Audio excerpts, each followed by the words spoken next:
जय श्री कृष्णा दोस्तों। हर मनुष्य को रात को सोने से पहले इन दो विशेष मंत्रों का उच्चारण अवश्य ही करना चाहिए। इन मंत्रों का नियमित रूप से जाप करने से मनुष्य के जीवन के सभी संकट दूर हो जाते हैं। दोस्तों, इन मंत्रों का महत्व समझने के लिए हम आपको एक पौराणिक कथा के माध्यम से बताते हैं कि वह कौन से दो मंत्र हैं जिन्हें हर मनुष्य को रात में सोने से पहले अवश्य बोलना चाहिए। इन मंत्रों को हमारे जीवन में इतना बड़ा प्रभाव क्यों है और इन्हें बोलने से क्या फल प्राप्त होता है, इन सभी प्रश्नों के उत्तर जानने के लिए कृपया इस कथा को ध्यान से सुनें। दोस्तों, कथा शुरू करने से पहले अगर आप हमारे चैनल पर पहली बार आए हैं तो चैनल को सब्सक्राइब अवश्य करें।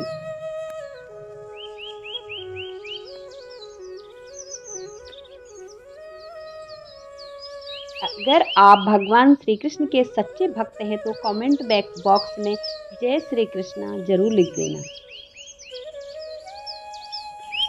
तो बिना विलंब किए हुए आइए इस अद्भुत कथा का प्रारंभ करते हैं।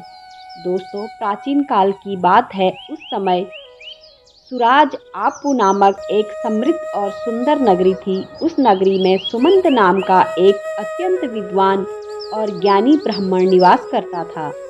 सुनंत को वेदों और उपनिषदों का गहन ज्ञान था। वह अहंकार रहित ब्रह्मचर्य का पालन करने वाला और भगवान श्री हरि विष्णु जी के परम भक्त था। प्रतिदिन वह ब्रह्म मुहूर्त में उठकर भगवान श्री हरि विष्णु जी की पूजा और आराधना करता था। उसने अपने जीवन को भगवान विष्णु जी के चरणों में समर्पित कर दिया था। एक दिन सुमंत के मन में सभी तीर्थ स्थलों की यात्रा करने का विचार उत्पन्न हुआ। उन्होंने अपने कुछ ब्राह्मण साथियों के साथ यात्रा पर निकलने का निश्चय किया। शास्त्रों के अनुसार तीर्थ यात्रा की शुरुआत पश्चिमी दिशा से करनी चाहिए और इसे पूर्व दिशा में समाप्त करना चाहिए। इसी परंपरा का पालन करते हुए उन्होंने पश्चिम दिशा की ओर से द्वारिका धाम से अपनी यात्रा प्रारंभ की। वहां पर उन्होंने भगवान श्री कृष्ण जी के दर्शन किए और फिर उत्तर दिशा की ओर बढ़ते हुए बद्रीनाथ धाम पहुंचे। वहां पहुंचकर उन्होंने भगवान बद्रीनाथ जी के दर्शन किए। उसके बाद से वहां से दक्षिण की ओर रामेश्वरम गए और अंत में पूर्व दिशा में जगन्नाथपुरी के दर्शन किए। सभी तीर्थ स्थलों की यात्रा पूरी करने के बाद जब ब्राह्मण अपने घर लौट रहे थे तो उनको रास्ता विराजपेट ने उस सरल और विद्वान ब्राह्मण को कहीं भी ठहरने की अनुमति नहीं दी।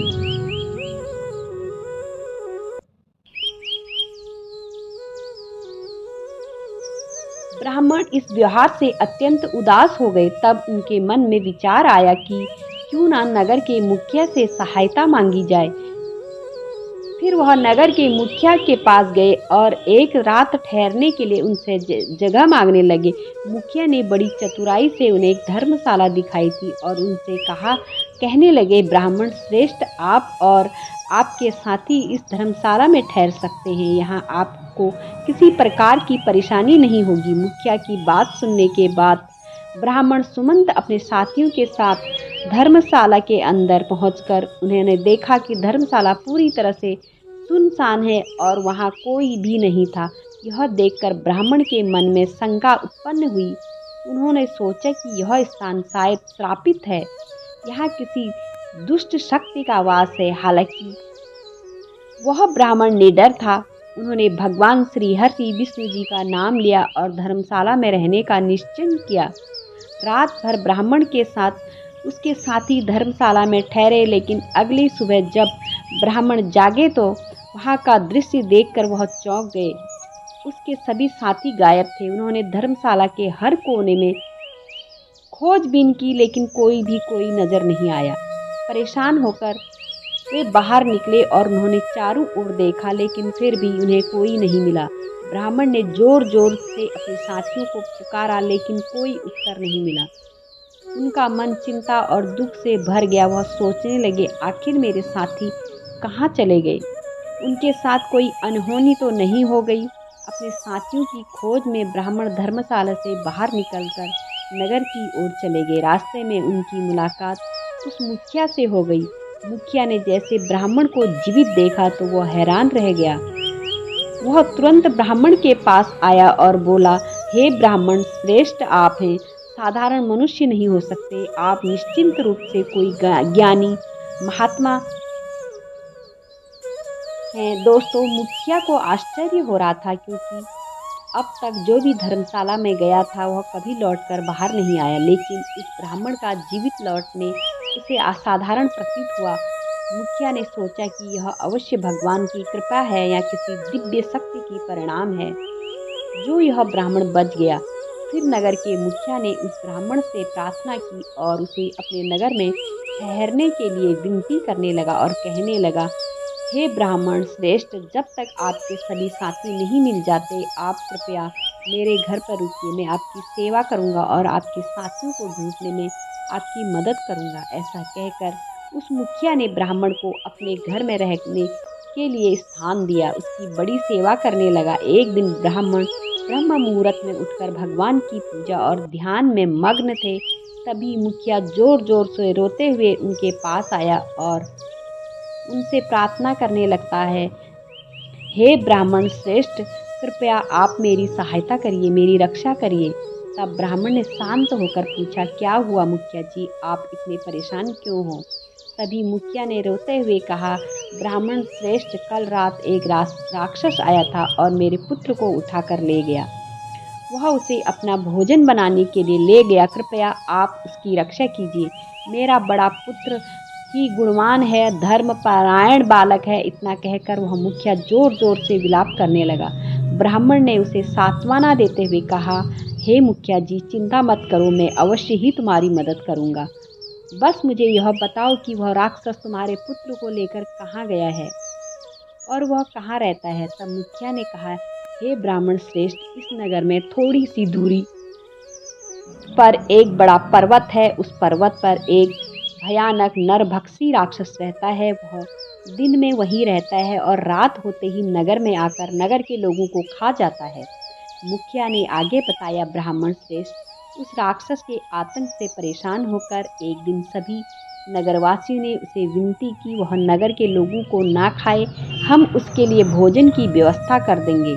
हमने उस राक्षस को वचन दिया कि जो भी यात्री इस नगर में ठहरने आएगा, हम उसे धर्मशाला में रुकने को कहेंगे और फिर तुम उन लोगों को खा लेना। फिर उस राक्षस ने हम नगरवासियों की बात मान ली। मुखिया ने आगे कहा, हे ब्राह्मण श्रेष्ठ, इस समझौते के बाद हर राहगीरी को जो धर्मशाला में रुकता है वह राक्षस उसे रात में आकर खा जाता है। फिर मुखिया ने हाथ जोड़कर ब्राह्मण से कहा, हे ब्राह्मण श्रेष्ठ, कृपया मुझे क्षमा करें, मैंने यह सब अपने नगरवासियों की जान बचाने के लिए किया। जब आप और आपके साथी इस नगर में आए तो हमने आपको धर्मशाला में रुकने के लिए कहा था कि वह नरभक्षी राक्षस आप सबको अपना भोजन बना सके और इस नगरवासियों की जान बच जाए। लेकिन उस राक्षस ने आपको छोड़कर आपके सभी साथियों को भक्षण कर दिया और आपको छोड़ दिया। उसी दिन मुझे समझ आ गया कि आप कोई साधारण व्यक्ति नहीं हैं, बल्कि कोई दिव्य पुरुष या महात्मा। मुखिया की बात सुनने के बाद ब्राह्मण ने उससे कहा, मुखिया जी, अब तुम मुझे उस पर्वत पर ले चलो जहाँ वह राक्षस रहता है। मैं तो उससे बात करूँगा और तुम्हारे पुत्र को वापस लौटाने के लिए कहूँगा। मुखिया ब्राह्मण का निर्देश मान लिया और दोनों नगर से बाहर निकलकर उस पर्वत की ओर चल दिए जहाँ वह नरभक्षी राक्षस रहता था। जब वो राक्षस के पास पहुंचा तो मुखिया राक्षस के समक्ष जाकर जोर जोर से रोने लगा और राक्षस से प्रार्थना करते हुए कहने लगा, हे दुष्ट राक्षस, तू मेरे पुत्र को क्यों खा लिया? मेरे पुत्र को मुझे वापस लौटा दे। तब उस राक्षस ने एक भयंकर गर्जना करते हुए कहा, हे मानव, तुम नगरवासियों ने अपना वचन पूरा नहीं किया। मैं धर्मशाला में गया था लेकिन वहाँ मुझे कोई भी मनुष्य नहीं मिला। भूख से व्याकुल होकर मैं नगर में भोजन की तलाश में गया। वहाँ मुझे तुम्हारा पुत्र मिला। उसे मैं अपने साथ ले आया, अपना आहार बना लिया।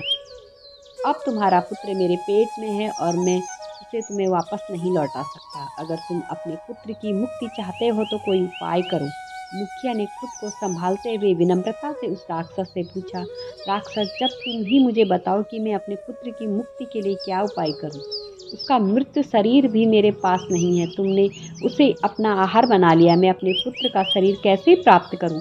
फिर उस राक्षस ने कहा, हे मनुष्य, मैं तुम्हें एक उपाय बताता हूँ। इस नगर में एक अत्यंत तेजस्वी और ज्ञानी ब्राह्मण आए थे। उस रात वे धर्मशाला में मंत्रों का जाप कर रहे थे, जिसके कारण मैं उनका भक्षण नहीं कर सका। यदि वही ब्राह्मण इस पर्वत पर आकर यज्ञ और हवन करेंगे और फिर मेरे ऊपर मंत्रों का जाप करेंगे, पवित्र जल छिड़क देंगे, तो मुझे इस नरभक्षी राक्षस के शरीर से सदा के लिए मुक्ति मिल जाएगी। उसके साथ ही तुम्हें तुम्हारे पुत्र का शरीर भी वापस मिल जाएगा। मुखिया और राक्षस के बीच की हो रही बातचीत पास खड़े ब्राह्मण भी सुन रहे थे। जब उसकी वार्ता समाप्त हुई तो ब्राह्मण ने उस राक्षस से कहा, हे राक्षस, वह ब्राह्मण मैं ही हूँ जिसे उस रात तुमने नहीं खाया था। वह सुनकर राक्षस ने ब्राह्मण की ओर देखा और उस ब्राह्मण को प्रणाम करते हुए कहा, हे ब्राह्मण श्रेष्ठ, आपको यहाँ देखकर और अत्यंत प्रसन्न हूँ। कृपया मुझ पर कृपा करें और मुझे इस श्राप से मुक्ति दिलाने में। इस राक्षस रूपी शरीर में रहते हुए उनके अनेक पाप किए हैं। कृपा करके मुझे इस राक्षस रूपी शरीर से मुक्ति दिलाएं। तब उस ब्राह्मण ने कहा, हे राक्षस, पहले मुझे यह बताओ कि किस पाप के कारण तुम्हें यह राक्षस का शरीर प्राप्त हुआ है। तब उस राक्षस ने सिर झुकाते हुए ब्राह्मण से कहा, हे ब्राह्मण श्रेष्ठ, मैं आपको मेरे पूर्व जन्म की कथा सुनाता हूँ। एक बार जब मैं दूसरे नगर में सामान बेचने जा रहा था तो रास्ते में मुझे एक गाय का नन्हा सा बछड़ा दिखा, जिसके ऊपर गिद्धों ने हमला कर दिया था। वह बछड़ा बुरी तरह से घायल हो गया। उसी समय एक तपस्वी महात्मा वहां से गुजर रहे थे। उन्होंने उस बछड़े को देखा और उसे बचाने का प्रयास करते हुए उसके पास पहुंचे, किंतु मैंने यह सब देखने के बाद भी कुछ नहीं किया। मैंने उस बछड़े की मदद करने की कोई कोशिश नहीं की और उसे अनदेखा कर दिया। यह देखकर वह तपस्वी महात्मा क्रोधित हो गए और उन्होंने मुझे श्राप देते हुए कहा, अरे दुष्ट पापी, तूने एक असहाय प्राणी की सहायता नहीं की, इसलिए आज मैं तुझे श्राप देता हूँ कि तुझे नरक की प्राप्ति होगी। और दुष्ट मनुष्य, तू उस असहाय गाय के बछड़े की मदद कर सकता था, लेकिन तूने उसकी मदद नहीं की। तू एक महापाप है, इसलिए आज मैं तुझे श्राप देता हूँ कि तू इसी समय राक्षस बन जाए।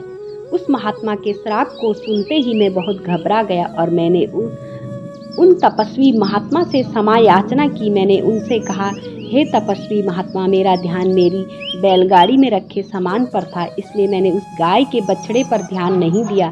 मैंने जानबूझकर यह पाप नहीं किया है। कृपया आप मुझे क्षमा करें। तब उन तपस्वी महात्मा ने मुझे क्षमा कर दिया और कहा, तुझे श्राप तो भोगना ही होगा, लेकिन जब कोई सिद्ध ब्राह्मण मंत्रों का जाप करके तेरे ऊपर जल छिड़केगा, तभी तुझे इस राक्षस के शरीर से मुक्ति मिलेगी। राक्षस के द्वारा यह कहानी सुनाने के बाद ब्राह्मण को सारी बात समझ में आ गई। उन्होंने उस पर्वत पर यज्ञ किया। दिव्य मंत्र का जाप करने के बाद अपने हाथों से जल लिया। मंत्र का 21 बार उच्चारण करने के बाद उन्होंने वह पवित्र जल उस राक्षस के ऊपर छिड़क दिया। जैसे ही जल की बूंद उस राक्षस के शरीर पर पड़ी तो वह जमीन पर गिरकर मूर्छित हो गया और उसका शरीर उसी क्षण फट गया। उसके शरीर का अंत होते ही उसमें सभी मृत व्यक्तियों के शरीर बाहर आ गए। उन मृतकों के नगर के मुखिया के पुत्र का शरीर भी था। उस मंत्र का प्रभाव से राक्षस और उसके द्वारा भक्षण किए गए सभी मनुष्यों को मुक्ति मिल गई और उनकी आत्मा देवलोक की ओर प्रस्थान करने लगी। मुखिया ने अपने पुत्र को प्रणाम करते हुए उसे अंतिम विदाई दी। इसके बाद मुखिया ने उस ब्राह्मण को देखा और विनम्रता से कहा, हे ब्राह्मण श्रेष्ठ, कृपया मुझे बताइए कि वह कौन सा मंत्र है जिसका आप प्रतिदिन जाप करते हैं, जिसके प्रभाव से इस दुष्ट राक्षस को भी मुक्ति मिल गई। तब वह ब्राह्मण मुखिया से कहता है, हे मुखिया जी, यह मंत्र मुझे मेरे गुरु से प्राप्त हुआ है। जो भी व्यक्ति प्रतिदिन रात को सोने से पहले इस मंत्र का जाप करता है, उसे किसी भी चीज का डर या भय नहीं रहता। भगवान स्वयं उसके सभी कष्टों को दूर कर लेते हैं। इस मंत्र के प्रभाव से भूत, प्रेत, पिशाच, चुड़ैल, राक्षस आदि नकारात्मक शक्तियां उस व्यक्ति के निकट भी नहीं आती। फिर उस सिद्ध ब्राह्मण ने मुखिया के 2 शक्तिशाली मंत्र बताए। ब्राह्मण ने कहा, मुखिया जी, पहला मंत्र इस प्रकार है, अच्युतम केशवम विष्णु हरियम सोम जनार्दनम हसम नारायणम कृष्णम जपते जपते प्रशांताय। और दूसरा मंत्र है हर हर मुकंदे। ब्राह्मण ने आगे बताया, मुखिया जी, प्रत्येक मनुष्य को रात को सोने से पहले इन मंत्रों का एक बार जाप अवश्य करना चाहिए। इन मंत्रों के जाप से मन की गहरी शांति मिलती है और भय समाप्त होता है और जीवन में सभी कष्ट दूर हो जाते हैं। इसे नियमित रूप से जाप करने से सुख, समृद्धि और धन वैभव की प्राप्ति होती है। यह मंत्र इतने शक्तिशाली हैं कि उनके उच्चारण मात्र से ही मनुष्य की जन्म जन्मांतर के पाप नष्ट हो जाते हैं। दोस्तों, इस प्रकार से उस सिद्ध ब्राह्मण ने मुखिया को यह 2 अत्यंत ही शक्तिशाली मंत्र बताए।